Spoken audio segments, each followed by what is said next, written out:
Well, the subjunctive tense is not very common in Spanish, but it does exist. And also, when you are giving order, you are in a hospital giving advice to people, you're going to use the command, you're going to use the formal command, and you are also going to use the negative command. So especially for the negative command, you will need to know the present tense of subjunctive, because the negative command does not exist in Spanish itself, but the concept is there, and so to fulfill the concept, you resort to the present tense of subjunctive. So we'll go into more details about that, but here is the way you form subjunctive. You take the first person of singular of present tense of the mode indicative, and you drop the O. So before, present indicative tense was yo tomo, yo amo, yo como, yo temo, yo vivo, yo parto. You drop the O and you are left with the root tom, am, com, tem, viv, parto. Part, not parto. So you have them here. Then you add the appropriate endings, which is the appropriate ending of subjunctives. There is something they call you add the opposite ending. And what does that mean? In the present tense, the AR verbs, you add O. To ER verb also you add O. To IR verb also you add O. But from the second person, what happens is for the AR verb, you add AS in English, which is RS in Spanish. And for the ER and IR verb, you add ES in English, which is AS in Spanish. So you add S. So when it comes to the subjunctive, what you do is you revert. So instead of adding O here for the AR verb, you add what you're supposed to add for the second person of the ER and IR. Okay, you will know this ES and A and all those were noticed when we were conjugating Tomar in the present tense. No, not Tomar. Comer and Vivir in the present tense. Now we are using the opposite in the sense that we are using what we were supposed to use in the present for the other conjugation ER and IR. The second and third conjugation endings, those are the one we use for the first conjugation ending. Because AR is the first conjugation, la primera conjugación, and ER and IR are la segunda conjugación y la tercera conjugación. But for the subjunctive, the way it goes is you use the ER and IR ending, okay, for the AR verbs. And then you take the AR verbs ending and you use it for the ER. You see, the comer and now coma, temer, tema, vivir, viva, partir, parta. Okay. So you drop the O first to start with. And so all the rest I'm talking about has to do with from the second person on. So here you have ES, AR verb takes on EE, ES, E, amos, AS, N.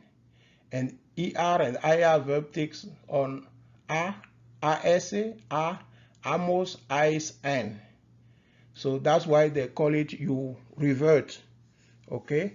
What is supposed to be for the first conjugation verbs goes to the second and third conjugation verbs, and what's supposed to be for the second and third conjugation verbs come to the first conjugation verb. And again, first conjugation verbs in Spanish is AR verbs, second conjugation verbs is ER verb, and third conjugation verbs is IR verbs.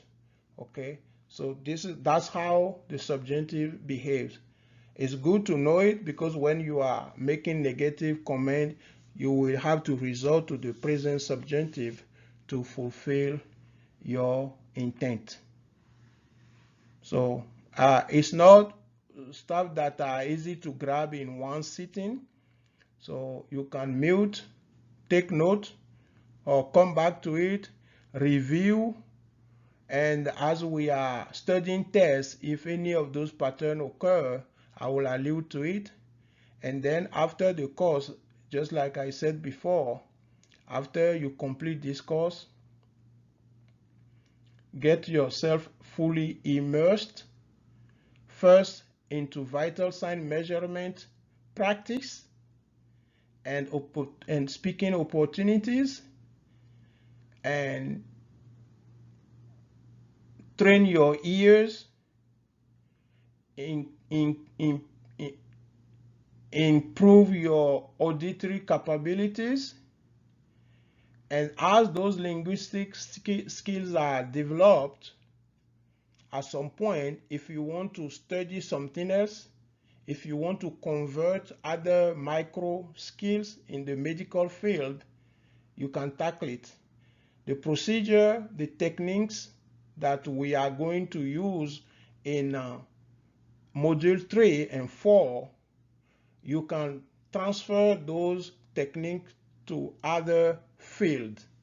So it's not that you are going to limit yourself to vital sign measurement, but vital sign measurement is just going to be a context that you will use to acquire the linguistic skills you need to become bilingual. Okay, so after this course and with a few weeks practice, you will become bilingual in the field of vital sign measurement. But you can expand the scope later and use the same technique, the same linguistic approaches to learn another skill or to convert another skill that you have in English, but you want to convert it in Spanish. If you are a nurse oncologist, after this training, you can do a lot of reading about cancer and all that. If you are a cardiologist, you can read public communication material, public health material about, the heart, blood vessels, cardiac cycle, cardiac heart disease and how to prevent them. All those will train you in the field of cardiology, and but the linguistic skill you have acquired in this course will help you. But you will have to work on the lexicon, the vocabulary. You build the vocabulary, you read a lot in that field, and you start looking for whom to discuss those items with in Spanish, because until you start communicating orally or discussing those matters, you cannot master them. Okay, reading it will not be alone. It will be a bookish knowledge, but it will not be activated. It will be activated only when you are talking to people in real life about those issues.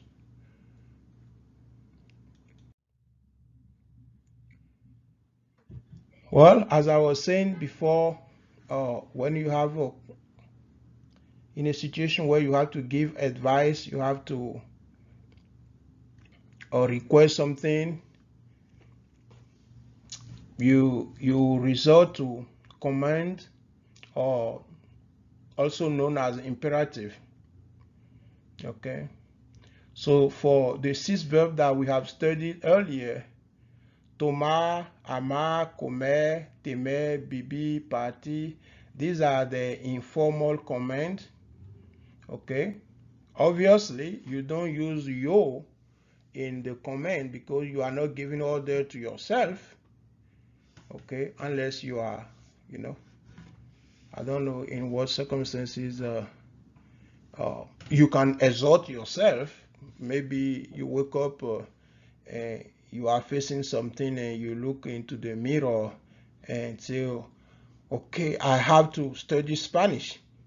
I have to become bilingual. Okay, so that's different. But in normal circumstances, people give advice to others, they give orders to others, they make a petition to others. So when you are in an informal environment, you say tu Tomar. So the subject usually is not used in imperative.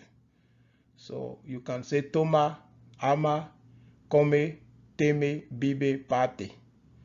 So it's understood that the subject is kind of omitted. And if you are talking to somebody and you say do this, the person knows you are talking to him or her. Okay.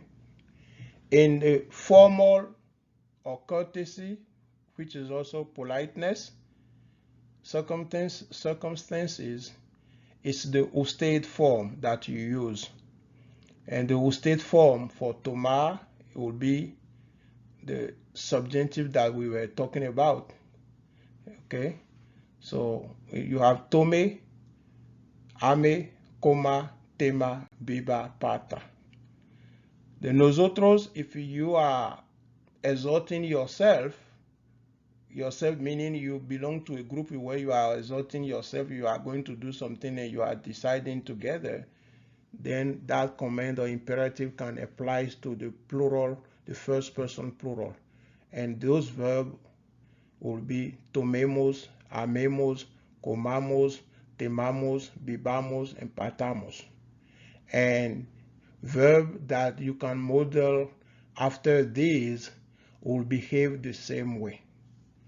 So you can mute it, take note, review your note, and these are not things that you memorize and master. These are things that you only master through practice. Everybody who has learned a language knows that when you learn rules and all this and you don't practice, you forget. Even when you are practicing, not all grammatical points lend themselves to daily practices. So we all forget things. That's why the books stay there. We go back to it. That's why people have reference books. Even physicians have reference or desk reference, or that they consult. It's not that they have not studied it, but you study it doesn't stay there all the time. Especially you study a lot of things and you find yourself in a very small angle of practice. It's hard to remember. I mean, if we can't remember everything, we won't be human beings any longer. So take note, review, summarize to yourself, and look for speaking opportunity, practicing opportunities, interacting with a friend or a co-worker, and build the skills that way. So it's not easy to study verbs. Verbs it has a lot of stuff that you can spend a whole semester covering, and if you are not practicing, you may spend 1 year studying it. You will forget 75% of it if you don't practice. Now, when you start, you find yourself in an environment, it will come back. Part of it will come back. But for you to get the precision and to be sharp, you have to reschool yourself sometime. So practice is the only way for you to keep your knowledge, alive. If you've learned something from this mini lesson, please like the video and share it with friends. Also, don't forget to subscribe to this channel so we can keep creating more content for you. Thank you so much. By the way, do you know the fastest route to become a bilingual nurse or physician? Learn specific medical Spanish. And we have a course that will help you do just that. To get the course, go to RxLinguistics.com.